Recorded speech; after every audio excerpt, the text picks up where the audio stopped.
Hey everybody, welcome back to my channel. In case you don't know, I'm Deacon James, a glamour and boudoir photographer based in Las Vegas, Nevada.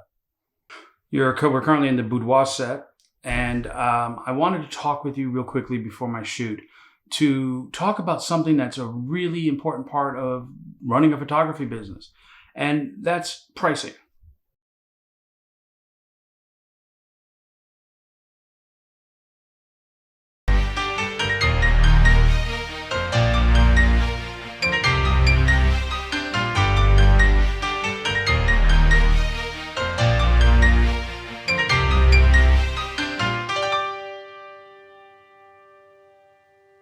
While I can't give you a specific breakdown of exactly how you should price yourself or what prices you should use, I'm going to try to touch on a broader sense that might help you. Now, at our seminars, we do reviews of people's websites and people's pricings where we can better help you increase the pricing or whatever that you need to do in order to increase your bottom line. And look, if you're just starting out, quite frankly, you should probably develop your skills before you start looking for clients. So I'm talking less to you guys who are brand new and thinking about clients, but you don't have a skill set. I'm talking about people who have developed their skill set, who have taken the time to learn how to do photography, learn how to light, learn how to expose properly. That's who I'm really specifically talking to right now, because they are in a position to begin charging. I see a lot of photographers over the years who charge $500 to $1,000 to shoot a wedding. And I think that's absolutely ridiculous because there's no way you're making any money that way. Now, I get it. People are going to say, but GJ, I'm making money. I'm getting money. And the reality of it is that so many people confuse getting money with making money. If I only charge $500 to $1,000 for a wedding, after you break that down into taxes you have to pay, paying your assistants, paying a second shooter, or whatever you have to do, the time spent in planning the photo shoot or planning the wedding shoot, all of that counts and you lose money. I previously did a video about how minis and sales might be hurting your photography business. And yes, you might make $1,000, but you had to do 10 shoots at $100 each in order to generate $1,000. When wouldn't it have just been better to have had one client at $1,000? Run your business how you want to run your business. But think for a moment about the idea that you could be making so much more money by simply shifting your pricing. For me, this client that's coming in today to shoot, I only need that one client for the entire month. That one client is going to pay for my rent, my bills, my taxes, my hair and makeup stylist, my everything that I need to pay for to keep the lights on here at home. They're going to pay for it. That's because my pricing structure is set up so that I only need one client a month in order to survive. My average is 10 to 12 clients a month, depending on, of course, how motivated I feel that month. 10 to 12 clients is a lot easier to get than 20 just to try to keep your business afloat. So when we talk about pricing, we have to understand that you need to price yourself in a way that you can cover all of your expenditures. I see people that say that they charge, $150 or $200 for a shoot. And I have to wonder, how are you paying your makeup artist and how are you walking away with any money? So the next question is, of course, how do I price myself? The answer to that is fairly simple. Now, keeping in mind, you have to keep in mind the area in which you're in and the reach that you might actually have. Because the reality of it is, if your work is good, your marketing is off the chain, people will come from all over the world to shoot with you. People pay for what they value. One of the biggest things that I get when I say that about pricing, about people raising the pricing, I get, well, people in my community can't afford to pay these high prices. And I often tell people that most of those people telling you that they can't afford to pay those high prices are texting their friends on $1,000 iPhones or Samsung Galaxy phones. People pay for what they want. So you have to make them want you. But aside from that, how do I price myself? Well, first and foremost, I think that this thing that I suggest is you come up with a number in your head. This is the number you want to walk away with after every shoot. So for instance, let's just say I want to walk away with $1,000 in my pocket per shoot. I have to charge $1,500.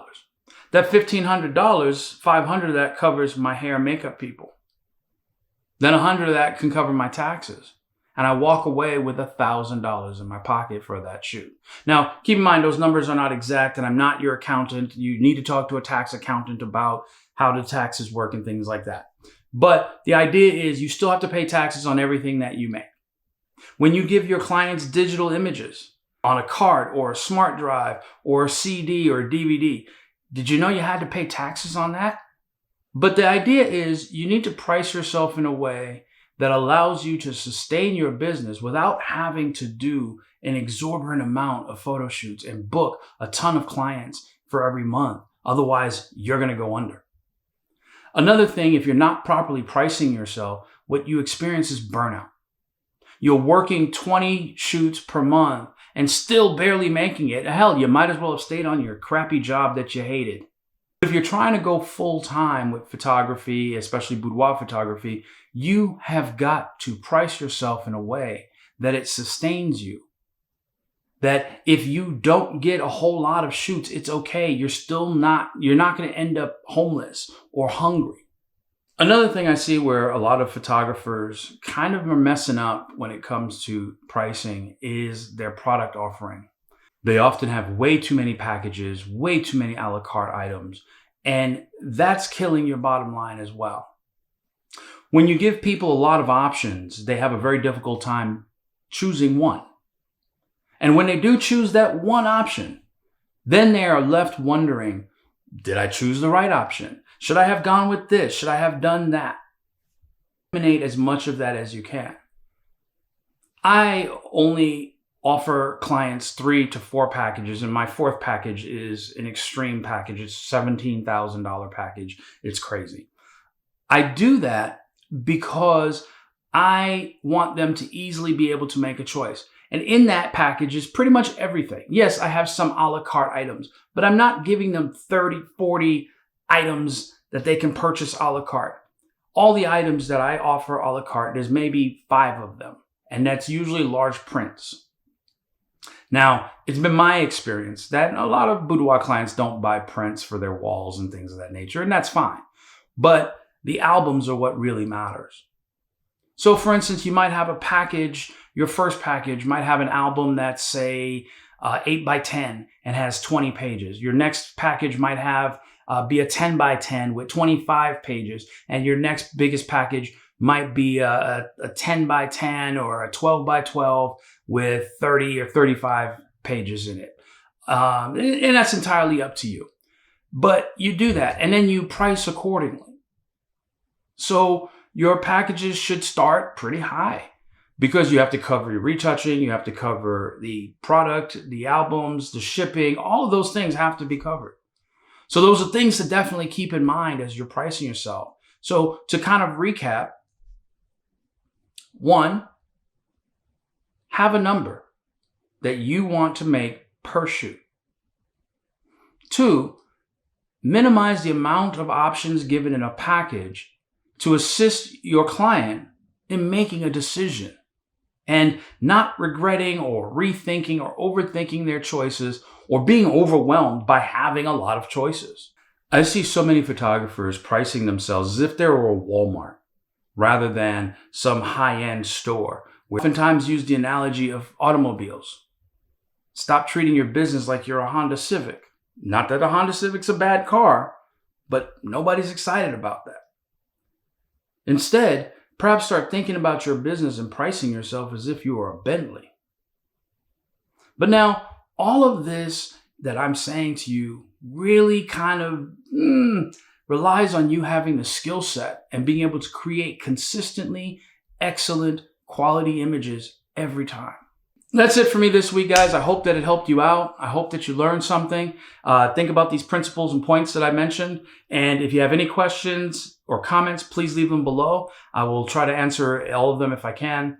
And if you found this to be helpful, I'd really appreciate it if you'd like, maybe subscribe, and definitely hit the notification bell so you know when I upload new videos every Wednesday.